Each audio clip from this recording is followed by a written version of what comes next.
The stagecoach came around the bend at Willow Bank Wash with its team already spooked, and Warren Keene knew trouble before he ever saw the riders.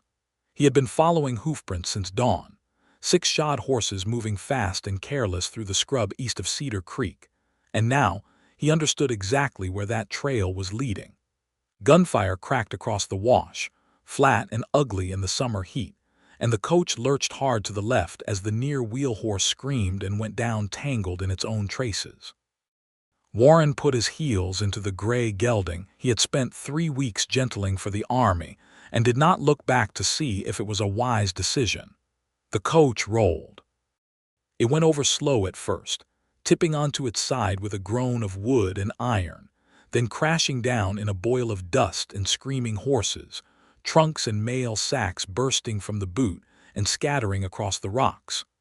3 men on horseback peeled away from the brush on the north side of the wash, firing wide, more interested in driving off the shotgun guard than killing anyone.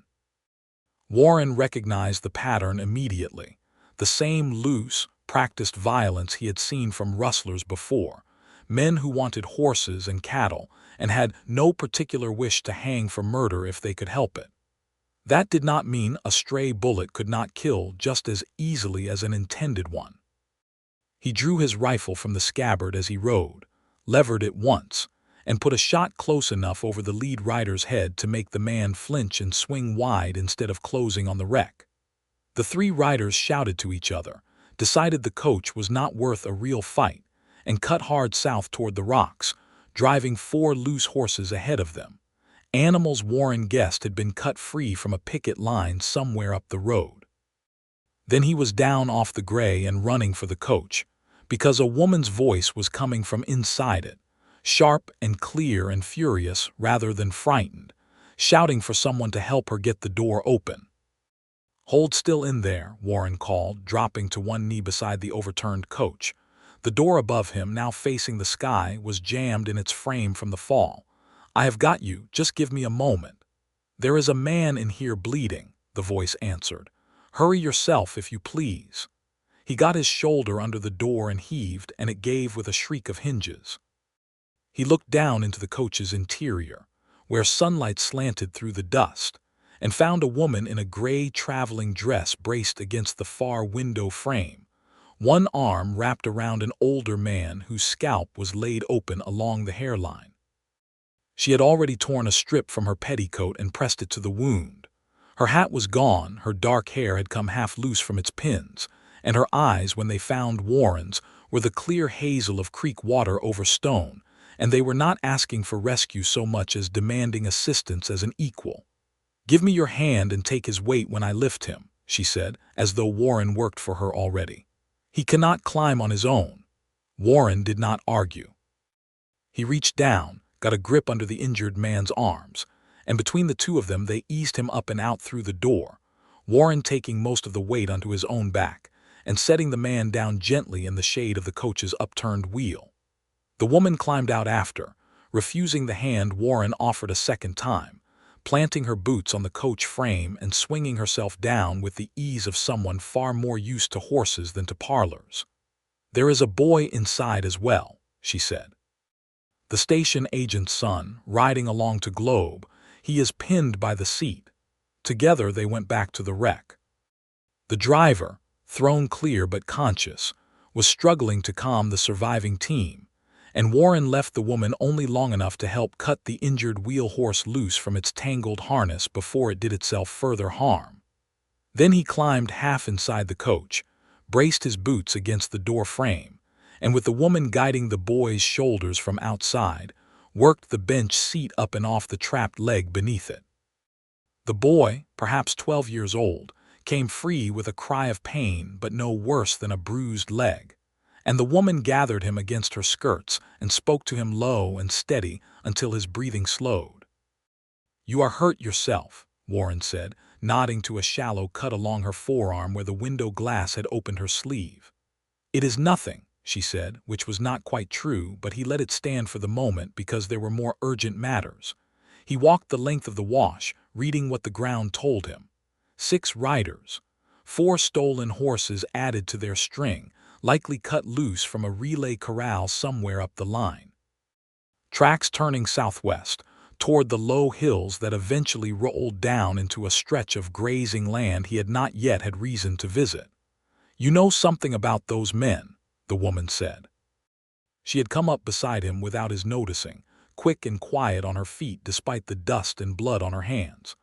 "I have been tracking 6 horses stolen off the Army relay string near Fort Thomas for the better part of a week," Warren said.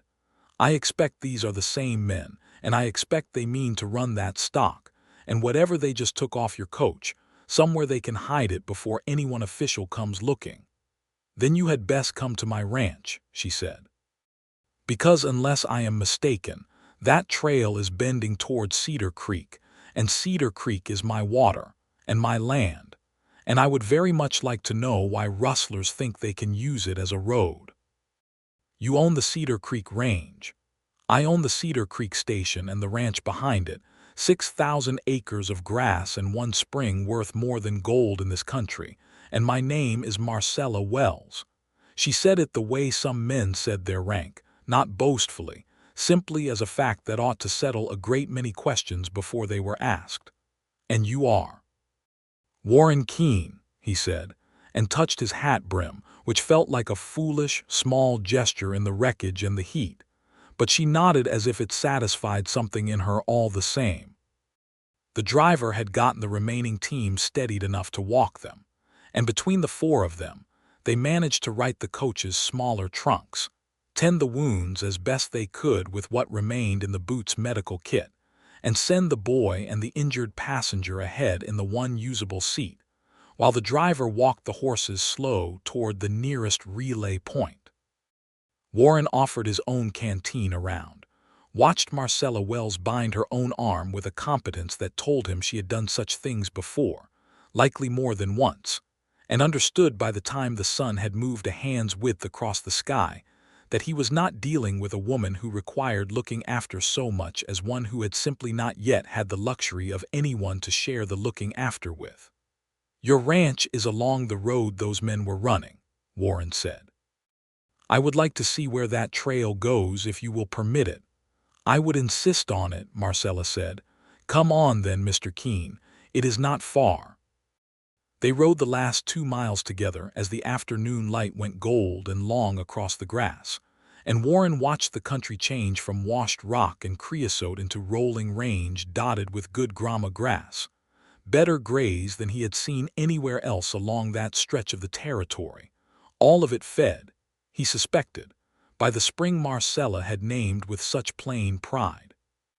When the ranch house came into view, low and thick-walled with a wide porch and a windmill turning lazy behind it, he understood immediately why 6 armed men might think it worth the risk of running stolen stock across her ground rather than around it. Whoever wanted that water would need to deal with the woman who held the deed to it first. The Wells ranch house sat with its back to a low bluff, and behind that bluff, as Marcella led Warren on foot along a fence line at dusk, lay a box canyon he would come to know well over the following weeks, its mouth screened by a stand of cottonwoods, its floor churned with the fresh tracks of horses that did not belong to Marcella Wells. "There," Warren said, crouching at the mouth of the canyon while the last light slid off the rimrock above them.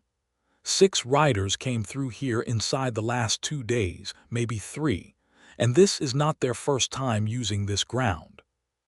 Marcella knelt beside him, close enough that he caught the smell of dust and horse and something faintly like sage soap on her skin, and traced a finger along one deep-cut hoofprint pressed into a patch of drying mud. "My hand," Pete Sorensen mentioned, he had found a section of my back fence cut and mended clumsy, like someone wanted it to look whole from a distance. "I thought it might be range cattle drifting through. I did not think it might be this." "It is this," Warren said.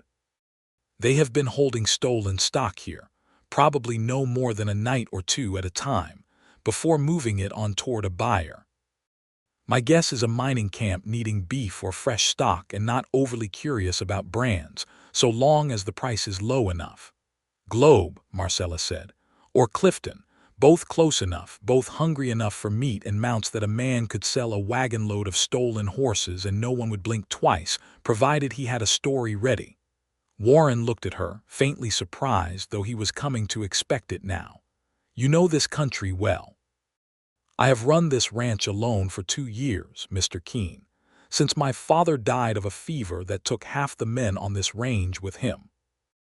I have had to know every trail, every buyer, every rival, and every man within 50 miles who might decide my water was worth more to him than my goodwill." She stood, brushing dust from her skirt, and looked back at the house glowing gold in the last of the light. "I do not intend to lose any of it to men who hide in my own canyon like it belongs to them." "It does not," Warren said, "but they may come back for what they left or for more. I would like your permission to stay a few nights and watch that canyon mouth, if you will have me. I was already hired, in a manner of speaking, by the quartermaster at Fort Thomas to recover those army horses. Your ranch happens to be sitting square in the middle of my job." Marcella studied him a long moment in the fading light, weighing him the way Warren suspected. She weighed every man who rode onto her land uninvited, measuring whether his usefulness outweighed his risk. "You may stay in the bunkhouse with Pete," she said finally. "You will eat at my table because I will not have a guest starving in my barn like a stray dog. And you will tell me everything you learn about these men, Mr. Keene, the moment you learn it. I do not care to be protected from information about my own land."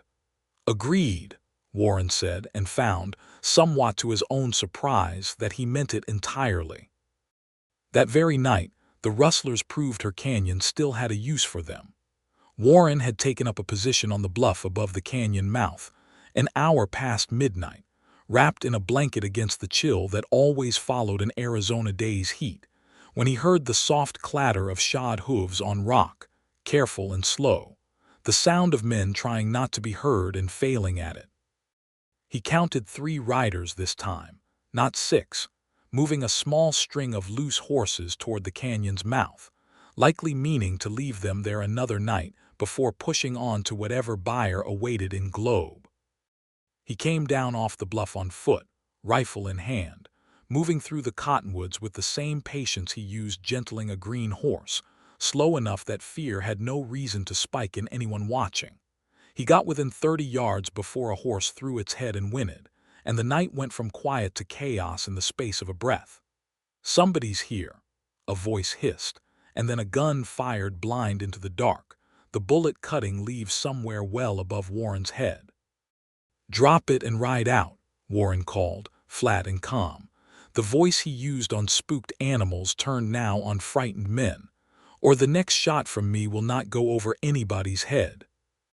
A second shot answered him instead of surrender, closer this time, and Warren returned fire once, aiming low and wide of the horses, wanting to scatter the men rather than kill them if he could manage it. Boots scrambled on rock. A rider swung up bareback onto one of the loose stock and kicked it hard into the dark, and the other 2 followed within seconds, abandoning 2 horses too spooked to be caught quickly in the confusion, leaving Warren alone in the canyon with his own hammering pulse and the smell of gunpowder drifting on the night air. A lantern bobbed toward him from the direction of the house within minutes, Marcella coming fast on foot with a shotgun broken open over her arm and Pete Sorensen limping along behind her with a rifle of his own, both of them clearly having heard the shots and lost no time answering them.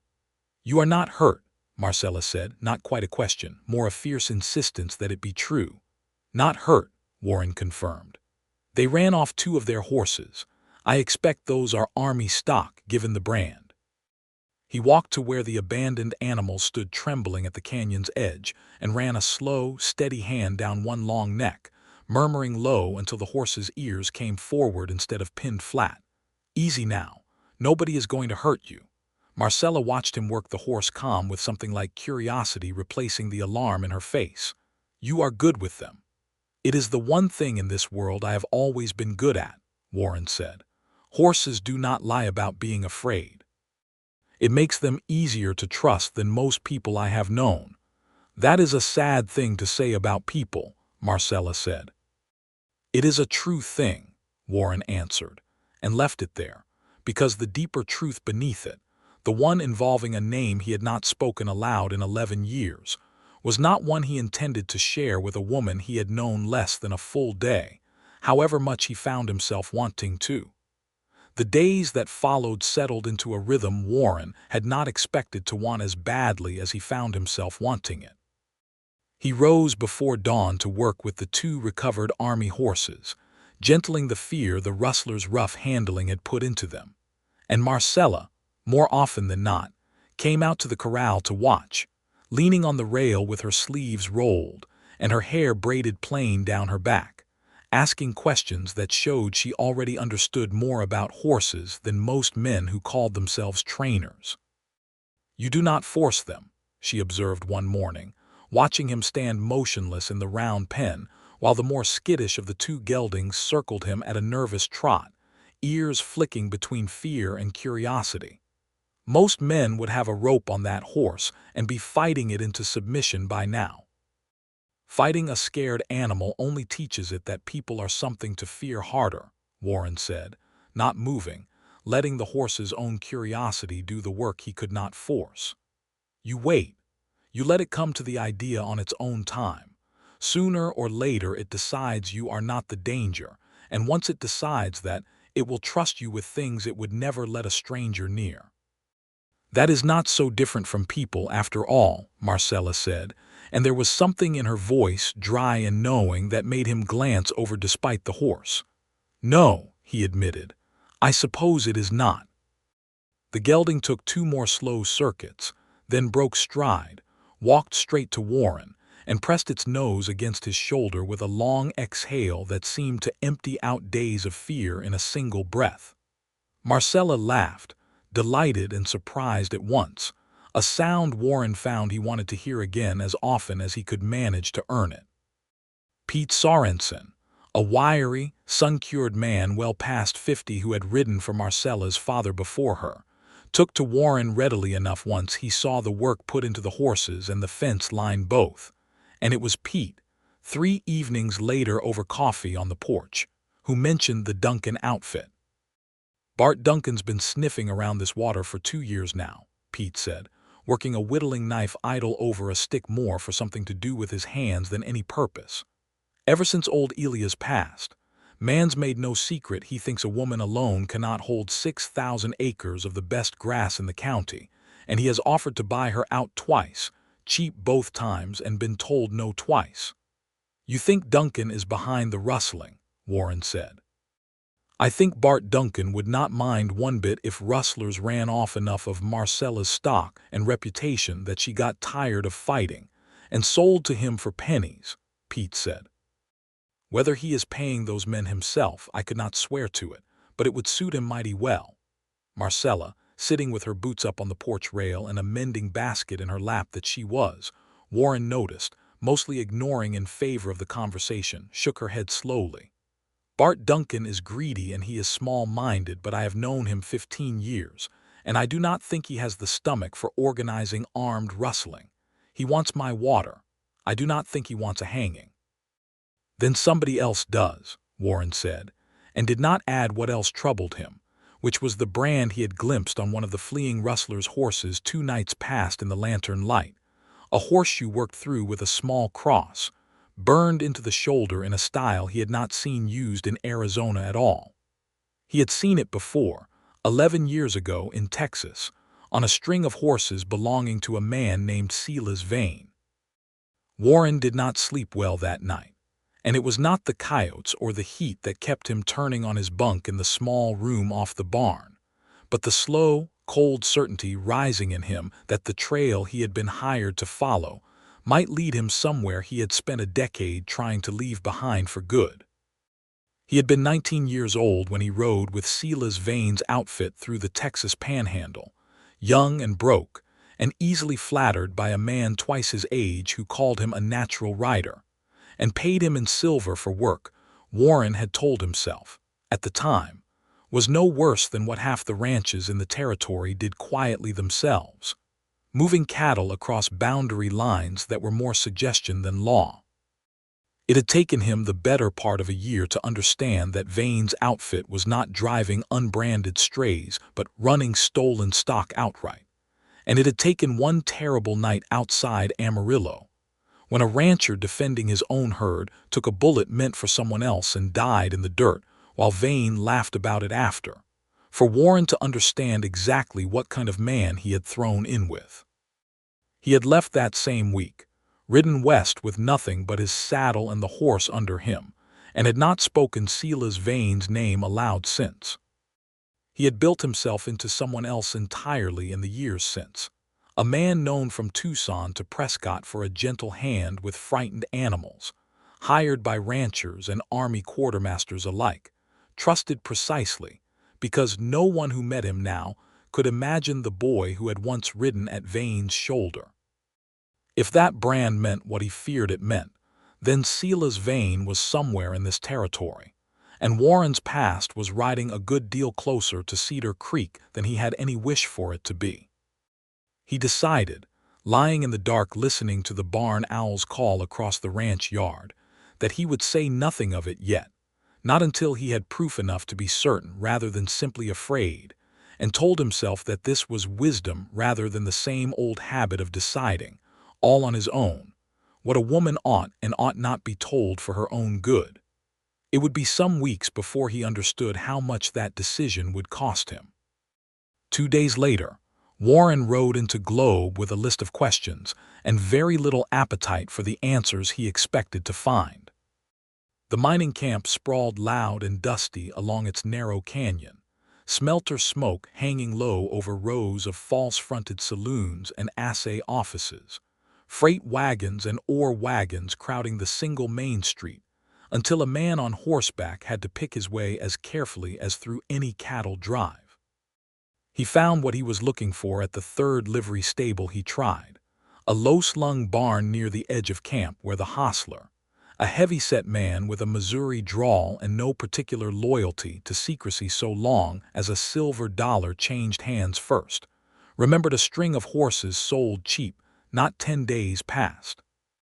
6 head good stock, better than what usually comes through here without papers, the hostler said, turning the coin over in his fingers before it disappeared into his vest pocket. Fella selling them was not the one you would expect running that kind of business.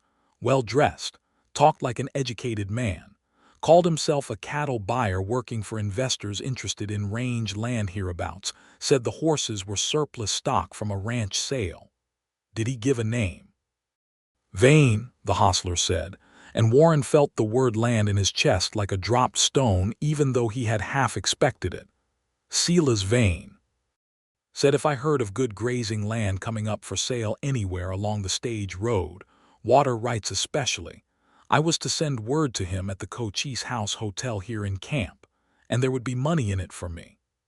Warren thanked the man, paid him a second dollar for his trouble, and stood for a long moment in the dusty street outside the livery, letting the noise of the camp wash over him while he tried to fit the pieces into a shape that made sense. Vane was not simply running stolen stock for quick money anymore. He was gathering information about land, about water rights, about ranches that might soon be for sale, and Cedar Creek, with its spring and its stage station and its widowed owner fighting to hold it alone, was exactly the kind of prize a patient man might be maneuvering toward.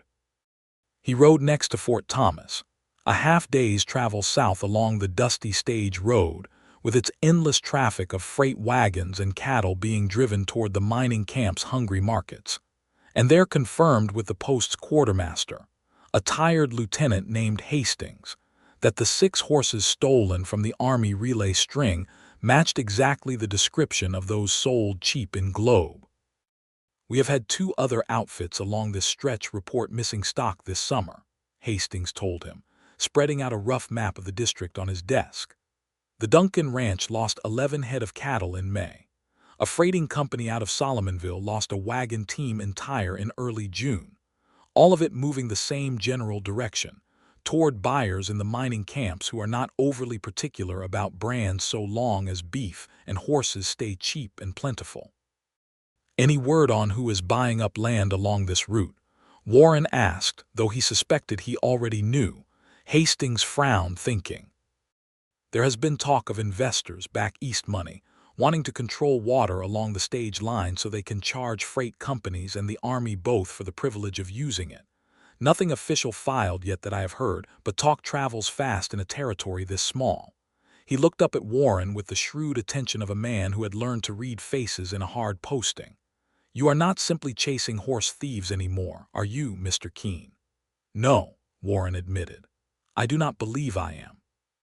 He rode back toward Cedar Creek in the long gold hours of late afternoon, and it was on that road, not 2 miles from Marcella's gate, that he encountered Bart Duncan himself, sitting his horse in the middle of the trail with 2 of his hands flanking him, in a manner that was not quite a threat and not quite a friendly greeting either. You are the horseman staying out at the Wells place, Duncan said. He was a broad, sun-blistered man in his 40s with the permanently narrowed eyes of someone who had spent a lifetime squinting at land he wanted and calculating its price. Heard you had some trouble with rustlers out that way. Some, Warren said evenly. I would think on it if I were you, whether that ranch is worth the risk of a bullet, Duncan said. Marcella Wells is a stubborn woman trying to hold ground no widow ought to be expected to hold alone. I have offered fair money for that spread twice. She would be wise to take a third offer, and you would be wise not to make her think she has more help than she does. Is that a threat, Mr. Duncan? It is neighborly advice, Duncan said, though his smile did not reach his eyes. This is not friendly country for a woman without kin to back her, nor for a man who goes sticking his nose into rustling business that is not his own. Warren held his gaze without flinching. The rustling business became mine the day I was hired to recover Army stock, and it became more mine still the day those men shot up a stagecoach with a woman and a child inside it. I intend to see it finished, Mr. Duncan, and I would take it as neighborly if you kept your hands well clear of my investigation while I do. Duncan's jaw worked, but after a moment he turned his horse aside, muttering something to his men that Warren did not catch, and the 3 of them rode on toward Globe without further words. Warren watched them go, turning over in his mind the plain fact that Duncan wanted the land and might well be glad of anything that weakened Marcella's hold on it. But that greed of that ordinary, small kind did not fit the careful, patient scale of what Sela's Vane appeared to be building. Duncan was a man who wanted a bargain. Vane was a man building an empire, and Cedar Creek's water was only one stone in whatever larger structure he intended to raise. That evening, back at the ranch, Warren found Marcella in the barn tending to the more nervous of the 2 Army geldings, which had taken a liking to her almost as strongly as it had to Warren, and he told her most of what he had learned, though he kept back still the 11-year-old history that made the name Sela's Vane mean something more to him than simply another suspect. A man interested in controlling water along the whole stage route, Marcella said slowly, sitting back on the hay bale she had drawn up beside the stall. That would explain why the rustling has touched 3 different outfits this summer, not just mine. He is not trying to ruin one rancher. He is trying to soften up every piece of ground along this road that holds good water, so that when the land comes up for sale or auction, whether through debt or discouragement, he is the only buyer standing ready with cash in hand. That is my thinking as well, Warren said. Then I had better make certain my own accounts are in perfect order, Marcella said. Because if there is one thing a man like that would use against a widow trying to hold her father's ranch, it would be any excuse at all to say her taxes or her debts were not properly paid. She said it lightly enough, almost as a joke against her own caution, but Warren noticed the small crease that came into her brow afterward, and he filed it away, not yet understanding how much that offhand worry would matter within the month.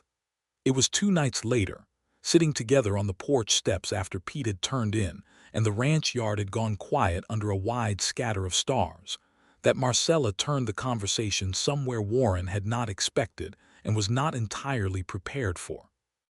You never talk about where you learned this, she said, nodding toward the corral where the once terrified gelding now stood calm at the rail, head low, one back leg cocked in easy rest. Gentling horses that way. Most men your age learned it from a father or an outfit that trained them young. You have never once mentioned either. I learned it the hard way, Warren said, after a pause long enough that Marcella noticed it and waited without pushing. I spent some years, when I was younger, riding with men who did not care whether the horses they handled were frightened, so long as the horses did the work. I hated what that did to good animals. I suppose I decided, somewhere along the way, that I would rather spend my life undoing that kind of harm than adding to it. That is not really an answer, Marcella said gently, but I will not pry a man's history out of him before he is ready to give it. I have learned that lesson myself, watching men try to pry mine out of me since my father died, as though a woman cannot run a ranch without some tragic story behind her to explain it. Is there a story? Only the ordinary one. My mother died when I was young. My father raised me more like a son than a daughter, because there was no one else to help him, and I learned to ride and rope and read a ledger before I learned to do much else. When he died, everyone from here to Tucson assumed I would sell within the year. She looked out at the dark hills, her voice going quieter. I did not sell. I do not intend to. I do not think you should, Warren said, and meant it more plainly than perhaps he ought to have allowed himself. And when Marcella glanced sideways at him in the starlight, something passed between them that neither one named aloud, though both of them felt the shape of it settle into the warm night air regardless. The following week brought a small injury that, in its own quiet way, did more to draw them together than either the Rustlers or the rescue had managed. Marcella, working a green colt in the round pen while Warren watched from the rail, took a kick to the forearm when the animal spooked at a rattlesnake sliding through the grass at the pen's edge, and though the bone held, the bruise came up dark and swollen within the hour. "Let me look at it," Warren said, already reaching for the small tin of arnica salve he kept in his saddlebag for exactly such occasions, more often used on horses than people but no less useful for it. "I have set my own bruises before, Mr. Keene," Marcella said, though she did not pull her arm away when he took it gently in his hands, turning it toward the light to check for any sign the bone beneath had truly cracked. "I do not doubt it," Warren said, "but there is no shame in letting someone else do the tending for once, so you have both hands free to do the deciding, which I have noticed you like to do yourself regardless of who is holding the salve." Marcella laughed at that, a short, surprised sound, and something in her shoulders eased that had been drawn tight since the kick landed. "You have been paying rather close attention to how I like things done, for a man who has been here only 3 weeks. "I have been paying attention," Warren admitted, working the salve carefully into the bruise with a steadiness that came from years of tending injured animals, "because I find I want to know it. All of it, not to decide things for you, only to understand you better." She was quiet a moment, watching his hands work, and then she said, low, "Most men who come around a widow's ranch either want to marry her land or manage her decisions for her own good, as they say, whether she asked for managing or not. You have not done either." "I do not intend to," Warren said. "Whatever else happens here, Marcella, I would rather earn a place at your side than simply take one. And I would rather you tell me plainly when I have gotten it wrong than have you swallow it and grow to resent me the way I suspect you have resented every man who has tried to tell you what a woman alone cannot manage." Something shifted in her face at that, something warm and unguarded that she did not often let show, and for a long moment neither of them spoke, the only sound the wind moving through the cottonwoods and the colt shifting its weight in the pen behind them. "Thank you," Marcella said finally, quiet and entirely sincere. "For that." It was 3 days after that when Sela's vein rode onto Cedar Creek land under a flag of ordinary business, and Warren's carefully built new life came apart at the seams. He came in the middle of a bright, hot morning, dressed well in a dark coat that looked out of place against the dust of the ranch yard, riding a fine bay gelding and flanked by a single quiet man who stayed near the gate, while Vane himself dismounted and walked toward the porch as though he had been invited. Warren, coming out of the barn with a bridle over his shoulder, recognized him from 40 yards away. The same lean build and easy, dangerous charm 11 years had only sharpened rather than softened, and felt the ground tilt slightly beneath him even as he forced his feet to keep walking forward. "Well," Vane said, and smiled, slow and pleased, when Warren came within earshot. "I had heard there was a horse trainer working this ranch who was said to have a rare gentle hand. I did not expect it would be you, Warren.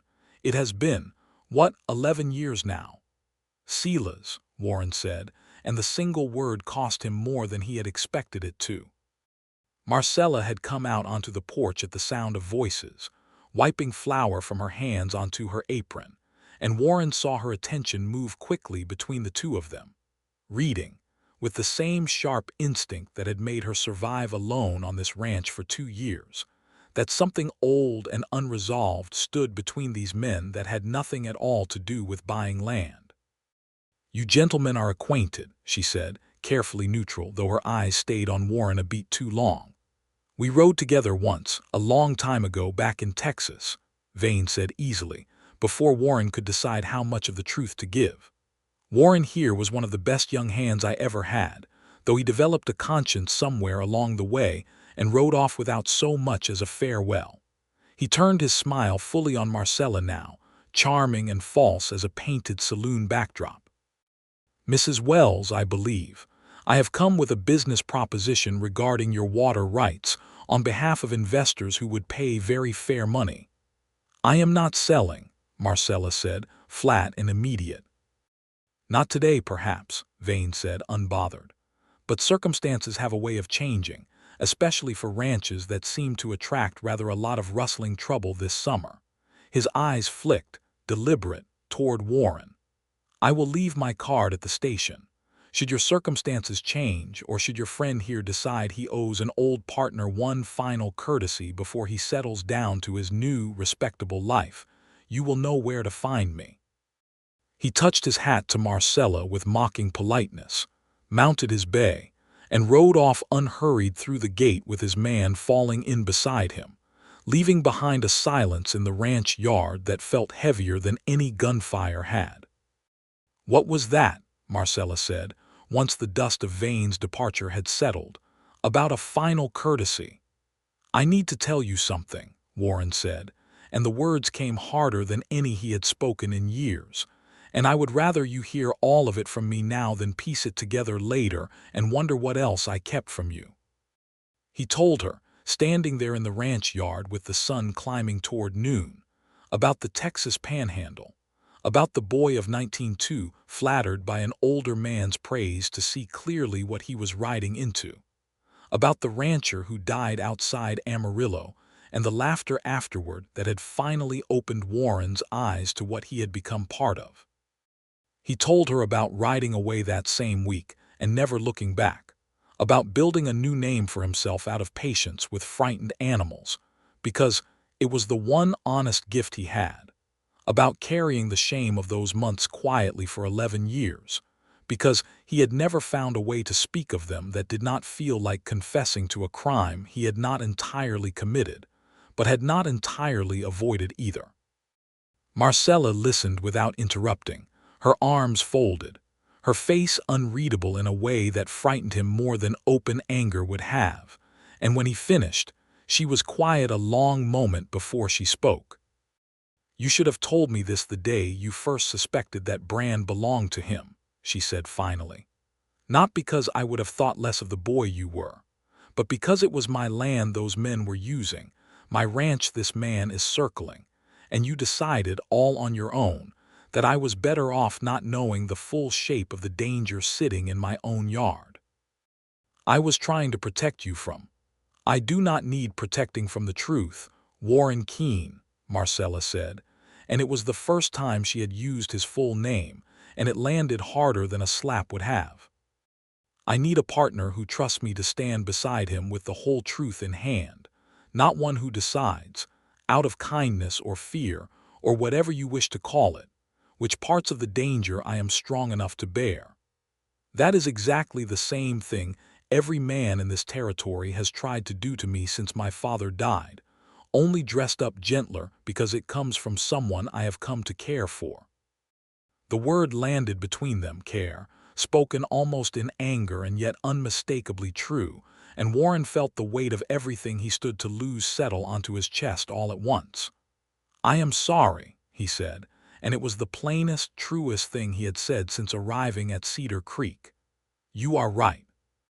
I have spent so many years deciding quietly on my own what to protect people from that I did not think to ask whether you wanted protecting that way at all. I will not do it again. I would rather lose the comfort of keeping you safely ignorant than lose the chance of standing beside you as an equal." Marcella studied him for a long moment, her anger not gone but banked now, tempered by something that looked almost like relief at hearing him say it. "See that you mean it," she said. "Because Silas Vane did not ride onto my ranch today to reminisce about old times, Warren. He came to see what leverage he had over you, and now I understand exactly what that leverage is. We had better decide together what we intend to do about it." That evening, over a supper neither of them ate with much appetite, Warren told her the rest of what he suspected. That Vane's talk of investors and water rights was not idle, that a man patient enough to spend a summer softening several ranches at once through rustling, and rumor was building toward something larger and more permanent than a single purchase. "If he means to force a sale," Marcella said slowly, turning her coffee cup between her hands, "he will need more than rumor and rustling. He will need a legal hook, unpaid taxes, a defaulted debt.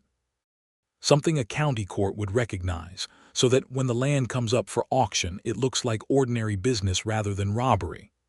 "Are your taxes current?" Warren asked. "They were, the last time I checked the county assessor's book in Solomonville, this past spring," Marcella said. "But records can be altered by a clerk willing to take money, or simply misfiled by accident and left uncorrected by someone who wanted it left that way. I think it is time I rode to Solomonville myself and looked at those books with my own eyes, rather than trusting a receipt filed away 2 years ago."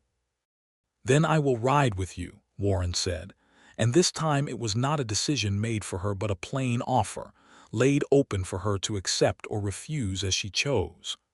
"Good," Marcella said, "because I intend to go regardless, and I would rather have you beside me than trailing after wondering whether I need permission." They rode to Solomonville 3 days later. The county seat a half day's travel northeast along a road crowded with freight wagons hauling ore, and supplies between the mining camps and the river settlements. Cattle drives crossing and recrossing the trail in clouds of dust, as ranchers pushed stock towards summer markets. The town itself, when they reached it, sprawled along the Gila River in a jumble of adobe and raw lumber, the new courthouse standing proud and half-finished at the center of it, flags of red dust rising off every wagon that rolled through the single wide main street.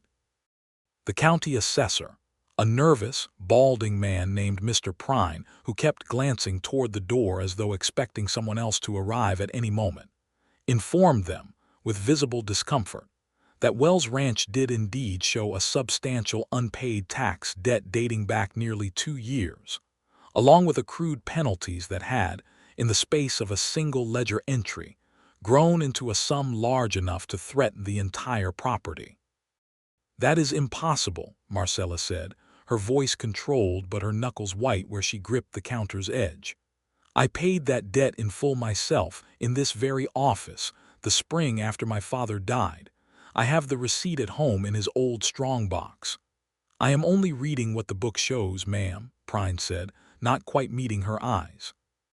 "The entry here shows the payment as never received, and under territorial law, an unpaid debt of this size and age entitles the county to place the property up for public auction to recover the sum owed, with notice to be posted for 30 days beforehand." "When was this entry made?" Warren asked, leaning over the counter to look at the ledger himself, and noted, with a horse trainer's practiced eye for small inconsistencies, that the ink of that particular line sat slightly darker and fresher than the entries surrounding it. I could not say precisely, Prine admitted, and something in the way he would not hold Warren's gaze told them both that the man knew more than he was willing to volunteer freely. "Has anyone paid you to look the other way while an entry in this book was altered, Mr. Prine?" Marcella asked, quiet and direct. The clerk's face went pale, and for a long moment he said nothing at all, simply glancing again toward the door as though the walls themselves might report on him. Finally, in a voice barely above a whisper, he said, "There was a well-dressed man came through here in April, asking a great many questions about ranches along the stage road and their tax standing. He gave me $20 for the trouble of answering plainly. I did not falsify anything myself, I swear it, but I cannot say what happened to the book after hours, when I was not the only one holding a key to this office." "Sela's vein," Warren said, not a question. Prine did not answer, but his silence was answer enough. "When is the auction?" Marcella asked. Prine consulted a separate posting sheet with visibly shaking hands. "The notice was filed and posted 3 weeks past, ma'am. I am sorry to say the auction is scheduled for 2 weeks from this coming Saturday, held publicly on the courthouse steps, open to any bidder able to post the sum owed plus penalties." 2 weeks. Warren felt the number settle in his chest like a stone dropped into still water, the ripples spreading out to touch everything he had come to care about in this new, unlooked-for life he had built at Cedar Creek. "Then we have 2 weeks to find that receipt," he said, "and prove this ledger was tampered with, and stop Sela's vein from taking your father's ranch out from under you with nothing more than a false ink mark." Marcella's jaw was set, her eyes bright and hard in the dim light of the assessor's office, but there was no despair in her, only a fierce, focused resolve that Warren had come to recognize as entirely her own. "Then we had better ride home and start looking," she said, "because I know exactly which drawer in my father's strongbox that receipt is filed in, and I do not intend to lose this ranch to a man who once laughed while another man bled out in the dirt of Texas." They rode back to Cedar Creek through the long, dusk-gold afternoon with a new urgency between them. And that same evening, by lamplight in the small study off the ranch house's main room, Marcella unlocked her father's old strongbox and went through its contents with careful, methodical hands while Warren held the lamp steady and watched her work. The receipt was there, exactly where she remembered it, a single sheet of paper signed by the previous county assessor, and dated the spring after Elias Wells's death, proof beyond argument that the tax debt had been paid in full 2 years past. But a single old receipt, Warren pointed out gently, might not be enough on its own against a fresh ledger entry claiming the opposite, not when the man orchestrating the fraud had money enough to hire lawyers and buy silence in every direction. "We need more than the receipt," Warren said. "We need proof of who altered that book, and why, so that a judge sees not one widow's word against a ledger, but a pattern of fraud stretching across this whole district. Then we go back to every place your Sela's vein has left a mark," Marcella said, "and we gather every piece of it, one town at a time, until we have enough proof that no court in this territory can look away from it."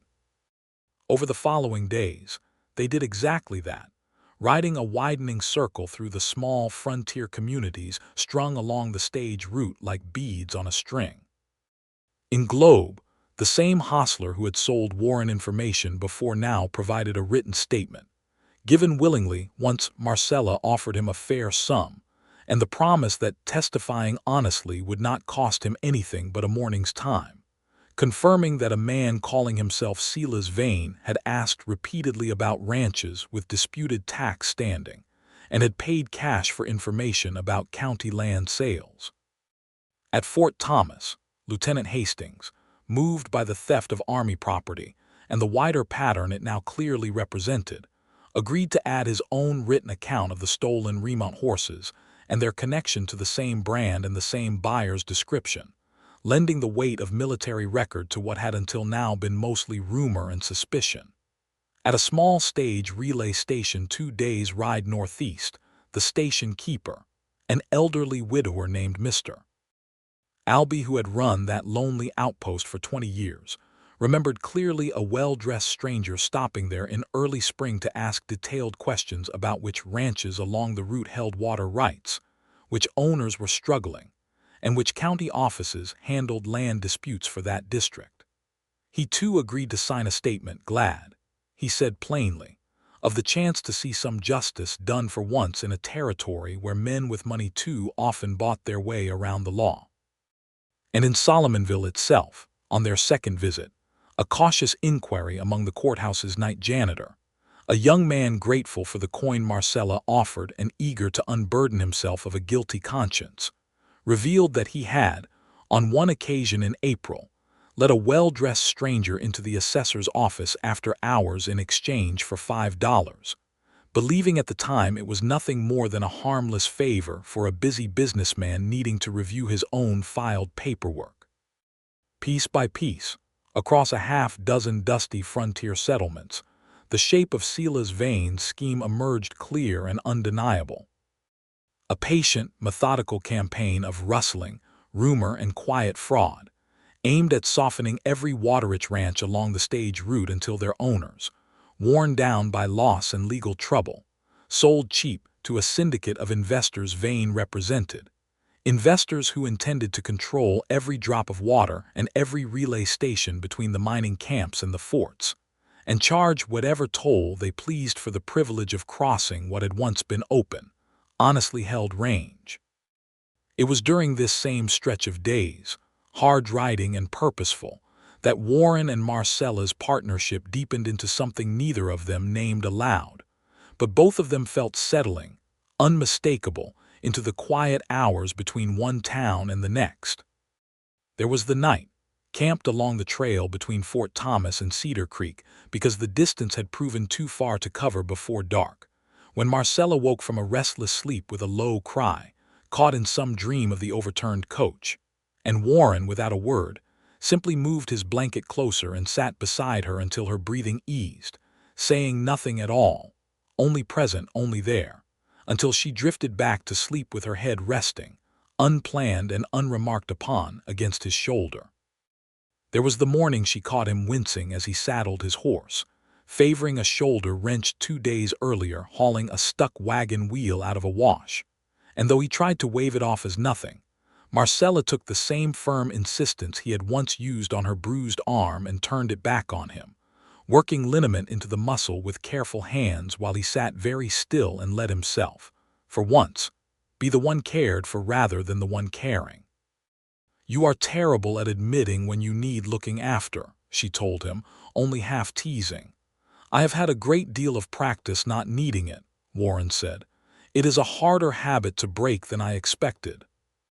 "Well," Marcella said, "you will simply have to keep practicing because I do not intend to stop noticing." There was the evening, 3 days before the auction, when they sat together on a low ridge overlooking Cedar Creek's water shining silver in the last light, and Marcella asked him plainly what he intended to do about Sela's vein once the matter of the ranch was settled, whether the old debt of 11 years still had claim on him. "I owe him nothing," Warren said. "I have told myself for a decade that I owed some silent debt of shame for riding with him as a boy, and I have let that shame decide too many things for me since, including nearly deciding, back when he first rode into your yard, that I ought to face him alone rather than let it touch you at all. I do not intend to make that mistake again. Whatever comes at that auction, we face it together, or I will not be worth having beside you at all." Marcella turned to look at him fully then, the last light catching the fierce, warm clarity in her eyes. "I do not want a man who protects me from a distance, Warren Keene. I have had quite enough of men deciding what I can bear. I want a partner who stands at my shoulder and lets me stand at his in return. Can you be that?" "I intend to spend the rest of my life proving that I can," Warren said, and when he leaned toward her, slow and certain, she met him halfway, and the kiss that followed held none of the hesitation either of them might once have expected, only the plain, settled certainty of two people who had already, in every way that mattered, chosen each other. The auction was held on the courthouse steps in Solomonville on a bright, breathless Saturday morning in late June. The whole town seemingly turned out to watch, freighters and ranchers and merchants gathering in a loose crowd around the wide stone steps where the county clerk stood with his ledger and his gavel, ready to call the sale. Silas Vane arrived early, dressed once more in his dark, expensive coat, flanked now by two men Warren did not recognize as rustlers, but as the sort of quiet, watchful hired muscle a man brought when he expected trouble, and intended to meet it with force rather than argument. Bart Duncan was there as well, standing somewhat apart, his expression sour, having apparently learned only recently that his own modest interest in Marcella's water had been dwarfed entirely by a far larger and more ruthless scheme unfolding around him. "Marcella Wells," Vane said, when he spotted them approaching through the crowd, his voice carrying easy and pleasant across the gathered onlookers, playing, Warren understood immediately, to the audience rather than to her. "I confess I am sorry it has come to this. I did offer more than once to make things simpler for you. You are a thief and a fraud, Mr. Vane," Marcella said, loud and clear enough that heads turned throughout the crowd, "and I intend to prove it to every person standing on these steps before this morning is finished." The county clerk, a stout, official-looking man Warren had not met before, cleared his throat uncertainly. "Ma'am, this is a legal auction, properly noticed under territorial statute. If you have objection to raise, this is hardly the moment." "This is exactly the moment," Warren said, stepping forward and producing, from inside his coat, the folded sheaf of papers they had gathered across 2 weeks of hard riding, Marcella's original receipt, signed and dated 2 years past, the sworn statements from the Globe hostler and Lieutenant Hastings and the station keeper Mr. Albee, and most damning of all, a brief written admission from the frightened night janitor describing exactly how he had let a stranger into the locked assessor's office in April. "I would ask the clerk to examine this receipt," Warren said, holding it up plainly for the gathered crowd to see, proving Miss Wells's tax debt was paid in full the spring after her father's death, 2 full years before this auction was ever noticed. I would ask him further to compare the ink and hand of the ledger entry claiming otherwise against the entries around it, which any honest eye can see do not match.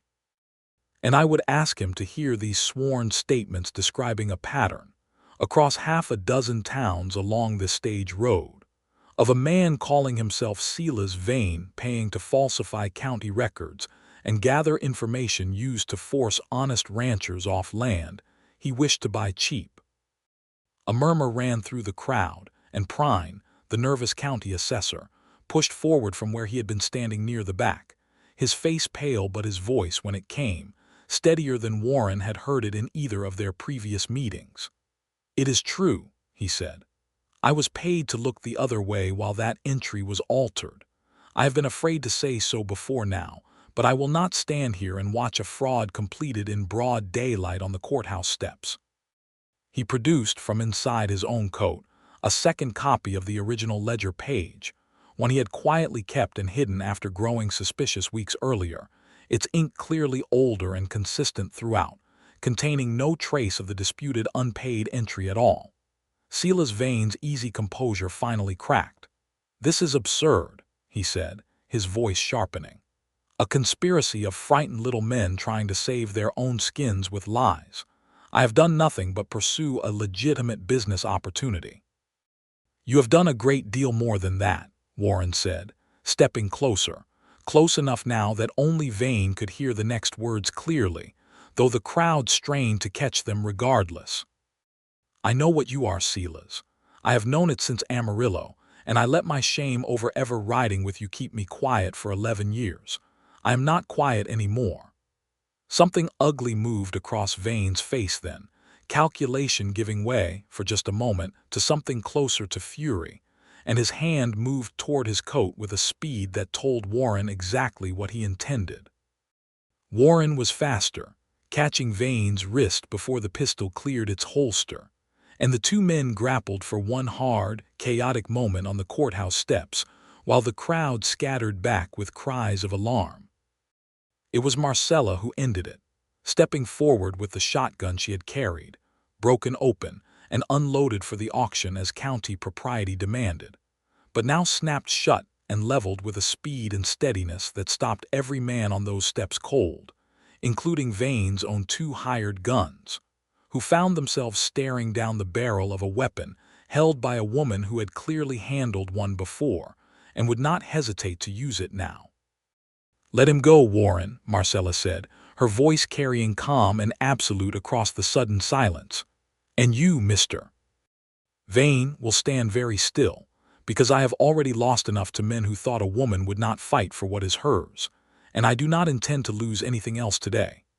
A pair of deputies, drawn by the commotion and the sight of a shotgun raised in a public square, arrived within the minute, and between the sworn statements, the falsified ledger page, Prine's own confession, and the plain evidence of an attempted draw against an unarmed man in broad daylight, there was little argument left to be made.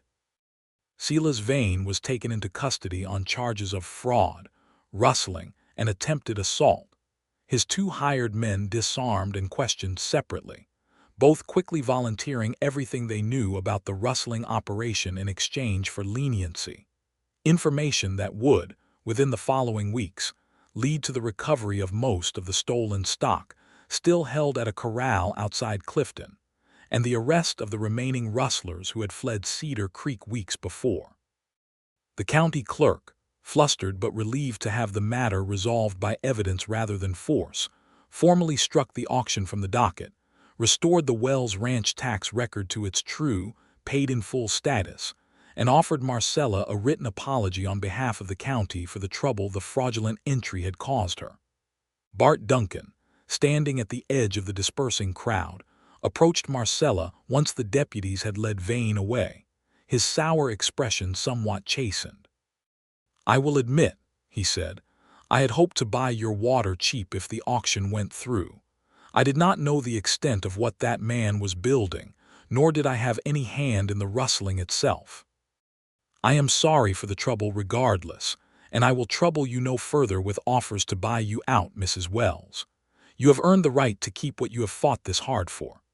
"See that you do not," Marcella said, though not unkindly, and Duncan nodded and turned away, and that particular small rivalry, at least, settled itself quietly into the ordinary business of neighboring ranches with no further malice required.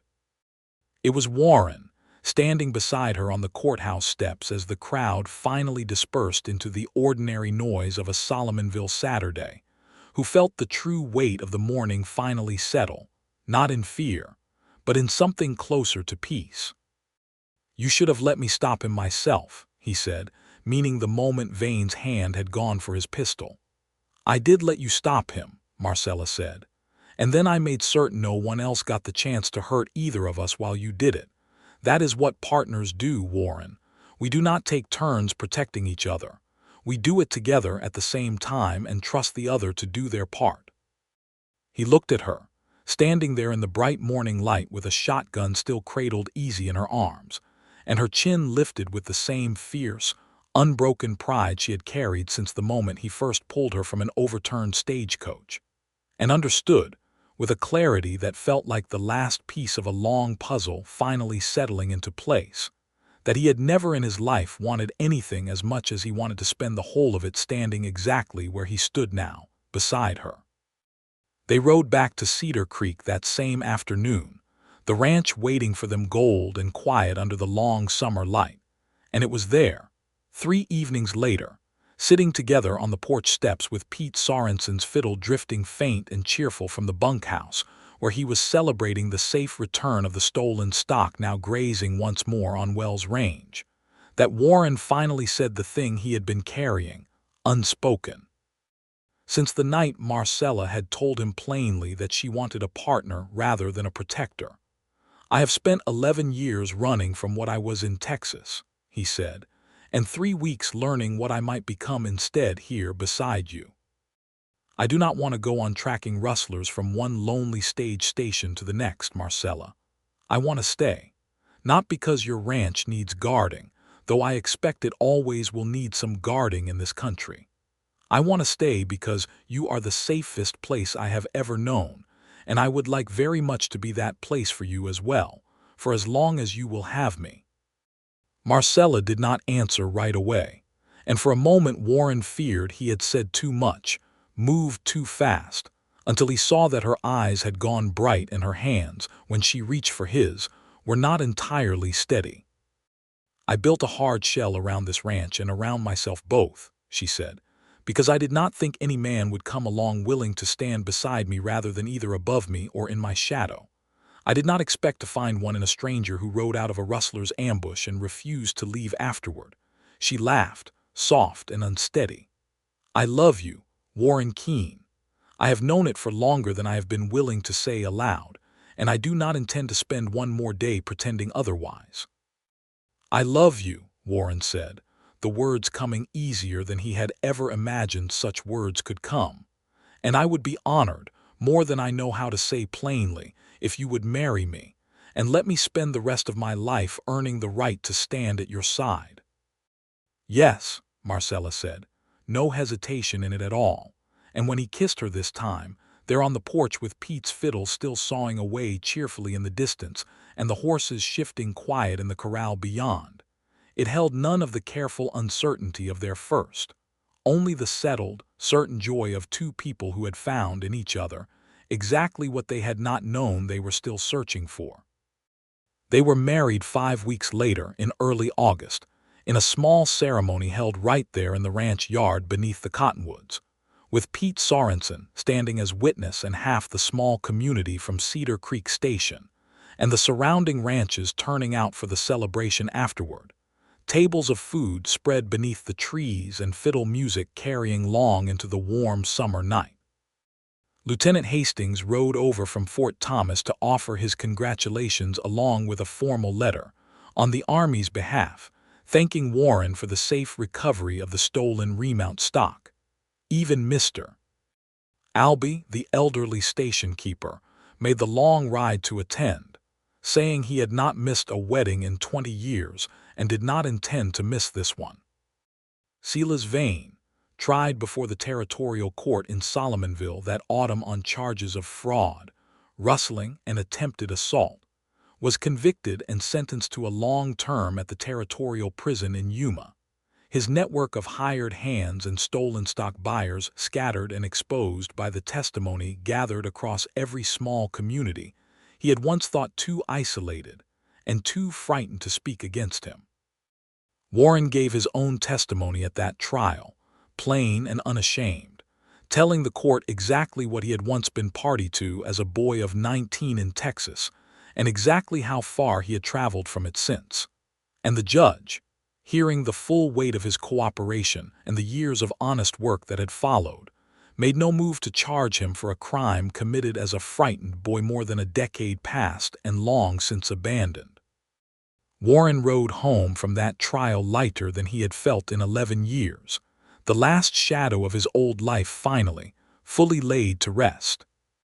Bart Duncan, true to his word, troubled the Wells ranch no further, and within a year had even come to rely on Warren's skill with horses himself, sending his own green stock over to Cedar Creek for gentling rather than continuing any rivalry over water that no longer served either of their purposes. Cedar Creek Ranch prospered in the seasons that followed, its herds recovered and growing, its water shared fairly with the stage line and the neighboring outfits both, its reputation along that stretch of the Arizona road becoming, in time, one of quiet strength rather than vulnerability, a ranch known as much for the horse trainer's steady hand in the round pen as for the sharp-eyed woman who kept its books and its boundaries with equal, unwavering care. In the evenings, when the work was done and the horses settled for the night, Warren and Marcella often sat together on that same porch where they had first spoken honestly to each other beneath the stars, watching the light fade gold and violet over the hills that held Cedar Spring, content in a way neither of them had expected life along that hard, dusty stage road to ever offer them. They had not built their life together on rescue alone, nor on one deciding for the other what dangers were worth facing, but on the harder, steadier ground of two capable people choosing, again and again, to stand shoulder to shoulder against whatever the frontier still had left to throw at them. It was enough. It was, Warren thought more than once in those quiet evening hours, more than enough. It was everything.